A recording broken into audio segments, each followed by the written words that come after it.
Hi everyone, in this video I'll be showing you the ways to add favorite channel to Hulu. So in order to add favorite channel to Hulu, all you have to do is make sure to watch this video till the end and follow the instruction as guided. So then to begin with, all you have to do is make sure to log in into your Hulu account first of all. And when you're logged into your account, that's going to take you to this page where you have to go and select hubs from the top or right hand side corner. As you click on it, then you'll be able to see the channel or list of channels, and under it you need to scroll down a bit and you can go ahead and select view all.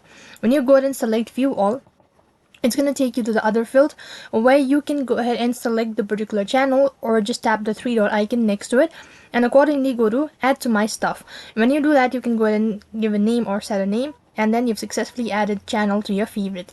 So that's how you can add channel to your favorite on Hulu. That is all for this video. I hope the video was helpful. Make sure to like, share and subscribe to our channel.